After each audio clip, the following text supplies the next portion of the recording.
For a long time, the biggest choices in our lives were made by other people. If you applied for a job, an HR manager read your resume. If you were in a medical emergency, a doctor decided who needed help first. Whether it was a fine, a loan, or an insurance bill, there was a human being on the other end of that decision. But today, that's changing. We are handing those decisions over to software, the sets of instructions that tell a computer how to treat us. We're told this is better because software is impartial. After all, it's just following rules, right? The truth is, software is only as fair as the rules it was given. There is a real danger here. What if those rules are built on purpose to put corporate profit ahead of what is morally right? And even if it's not intentional, software learns by looking at our world. If it's fed data full of existing prejudices and discrimination, it doesn't just see them, it copies them. It takes the unfairness of our past and turns it into the digital rules of our future.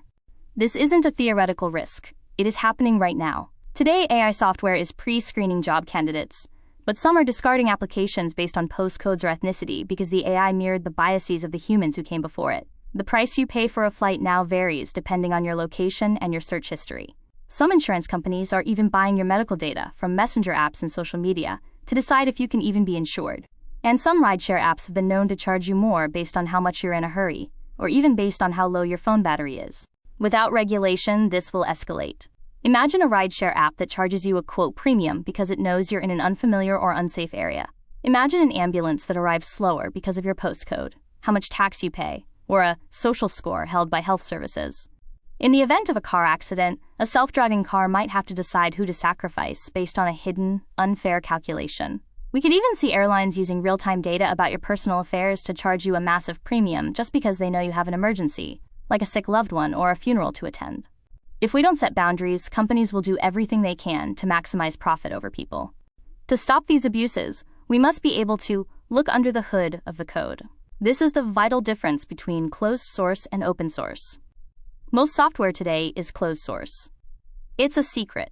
Only the company knows how it works, making it impossible for the public to find bias or exploitation. But open source software is public. Its instructions are open for anyone to see and improve.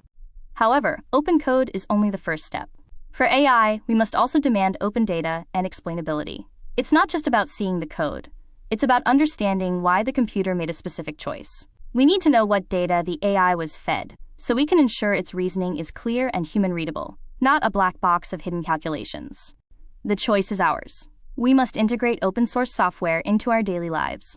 Start by choosing messenger apps and programs that are open and audited. Pressure your government to fund and use open-source software to keep our confidential data safe and our public services fair. We must support open-source initiatives in critical areas before they become locked behind corporate secrets. Let's make sure technology serves humanity, not just a bottom line. Because when the code is open, the future stays fair.